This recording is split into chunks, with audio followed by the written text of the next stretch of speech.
In this video, I'm going to be explaining 3 easy hacks to win your restraining order hearing. My name is Veronica. I am a criminal defense and domestic violence restraining order defense attorney here in California, and I help people put their cases behind them so that they can enjoy their lives and their freedom. And again, in this video, I'm going to be teaching you 3 easy hacks to win your restraining order hearing. And this is actually inspired by someone who took a course that I teach called Defeat the DVRO, in which I teach you all of my best tips, tricks, hacks, like basically everything that you need to know to win your restraining order hearing. So she took this course and then emailed me telling me that she won and explaining exactly what happened. Now, this is like my very favorite email to get. So if you take my course or you watch my videos and you win your restraining order hearing, please let me know.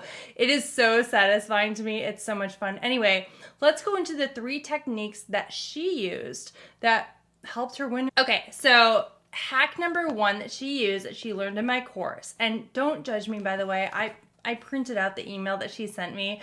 I don't normally print out my emails, but because I'm using it for this video, I figured it probably is a little bit easier than trying to read it from my phone. So she says, when I first objected, it was based on foundation. So that's the hack, and I'm going to teach you how to do it. She says, the judge seemed taken aback because I think she assumed I was going to become disruptive, which I can understand that. But then when she heard the objection, her whole vibe shifted. And she said, oh, that is actually correct, yes, on the grounds of foundation. The other party kept talking, and I kept objecting, and the judge looked annoyed and turned to the other party and said, hey, you have to lay a foundation for what you're saying first. You can't just wave papers around. Then she says, man, priceless. Because the thing is, when you say objection, foundation, you probably don't know what that is right now, unless you watch a bunch of my videos or a bunch of videos on YouTube, right? The other party doesn't know what the heck you're talking about either. So when you use it, it's so powerful because they can't correct what they're doing. But basically what it is this. When the other party is trying to bring in like a video or a photograph or document text message, they have to say certain things first. They have to say, Your Honor, this is a true and correct copy of these text messages between the respondent and me that I printed out yesterday through the course of whatever dates. They have to say that. And if they just try to like wave the document around, that's not allowed in, and it can be objected to based on foundation. And then if the judge sustains your objection, they can't show that at all. So same for videos, same for photos. They have to say basically what it is, how they know that it is whatever they're saying that it is. Now, this is something that I explain in more detail on my course, exactly how to lay the foundation so that if the other side somehow sees my videos and objects based on foundation, that you're not going to run into this problem, but also how to make sure that the other party, if they don't know any of this, which they probably won't if they're representing themselves, is going to run into this problem. And actually, I've been against a lot of attorneys in these restraining order hearings, and I've been able to mess them up based on foundation too, because they don't, I guess, understand the rules of evidence. I mean, you know, there's the attorney who is at the top of his or her class and also the attorney who is at the bottom, and some are at the bottom. So either way, you might as well give it a try. Like if you know that you're going to be representing yourself, even if the other side has an attorney, if they are trying to show any kind of text messages, photographs, a video, like anything at all, say objection, foundation, and see what happens. Number 2, have your binder moment. Okay, so in this email, which again, I'm going to be reading, she says, Veronica, not only did I kick ass and have my binder moment with my evidence, but then she goes on to explain foundation. Anyway, basically what it is you have a bunch of evidence, text messages, phone records, photographs, whatever. A lot of people who show up for the restraining order hearings are very disorganized. I mean, there's a lot of evidence, like in today's world with all of our technology, that is generated in a relationship. So if you bring all of that stuff and you are not organized with it, then you are not going to be able to necessarily show the judge. The judge will get impatient with you. I mean, the judge is looking at you and looking at your ex in most cases, or the other party, and trying to figure out who is more credible.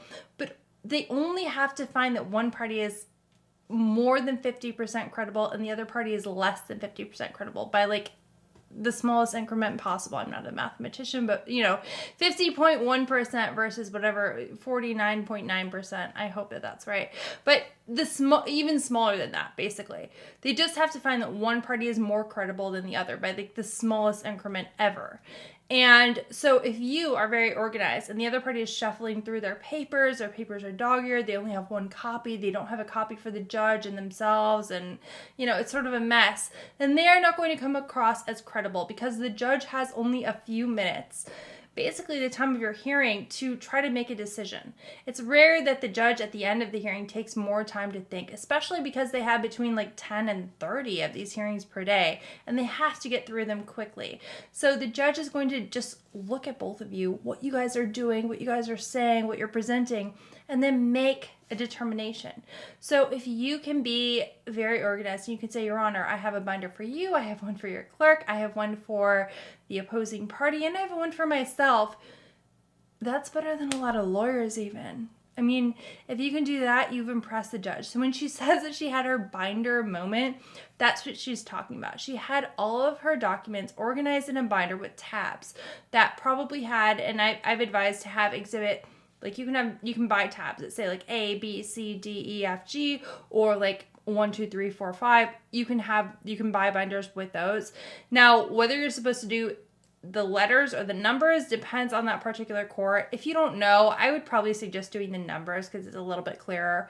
But either way, the judge is going to appreciate that you have created a binder and that all of the evidence is very clear and they can see it right in front of them because, again, they don't have very much time. Number 3, expose their lies if their testimony changes. Okay, so she says in her email, and I'm redacting definitely for privacy, but at the hearing, he made up new lies. His testimony differed from what was alleged in the paperwork that he filed, so I was able to expose that lie and the judge saw. Okay, so basically what she's talking about is in my course, I teach you how to cross-examine a witness. Okay, so let's say that they testified, for example, that you hit them in the face, and this was on July 3rd, 2023 in the morning. And in their paperwork, they said that it was in the evening. And make sure that you only use this technique for things that are actually important. I think morning and evening can be important, but only use this technique when there is a significant discrepancy, not just, 10 a.m. versus 11 a.m., like not something that doesn't really matter. And especially if perhaps you had an alibi for the morning, but not for the afternoon or something like that, that would be significant.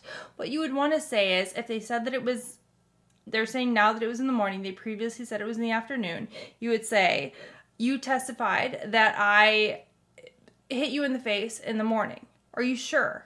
And this is really important. Are you sure that I hit you in the face in the morning? What you're doing there is you're eliminating the opportunity for them to say, well, maybe morning, afternoon, I wasn't really sure. You don't want to give them any wiggle room. So you want to lock them in, basically. So you're absolutely sure that whatever the fact may be. And then you're going to say you submitted a document, whatever the document may be that they submitted with the restraining order. It could be whatever they called it, DV 100 attachment A, whatever it could be.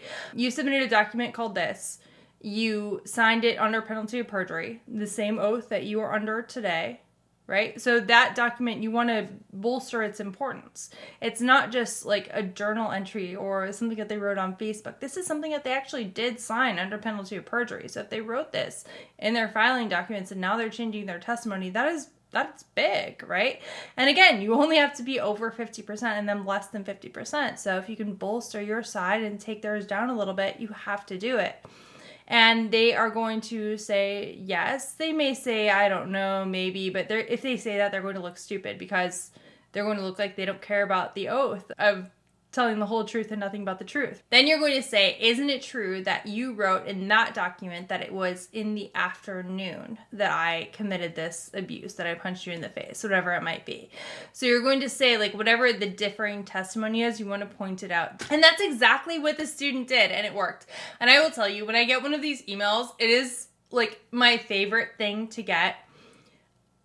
I've taught people in the courthouse hallway what to do, and I've seen them do it and be successful. And I get these emails from people where they're like, hey, I used your techniques and they worked. And I know at this point, I've gotten enough of those. I know it works. So anyway, if you do have a restraining order hearing coming up and you are wondering, what the heck should I do? I can't afford an attorney, or, I can't afford an attorney and also to support myself and my kid, or whatever it may be. If you know that there's a chance you're going to represent yourself, I would encourage you to at least take the free class from my course. You can find that down below. You can keep looking around YouTube, hoping to find the answers, or you can get them served up to you on a silver platter, which is what I do in my course. Like, for real. I mean, people use the techniques that I give them and they win their hearings. And that is exactly what my dream has been, and it is actually coming true. And I just need to spread the word to more people so that more people know that, like, hey, you can actually, even if you're against an attorney, it's not game over. Anyway, if you did find this helpful, please do not forget to like, subscribe, and ring the bell.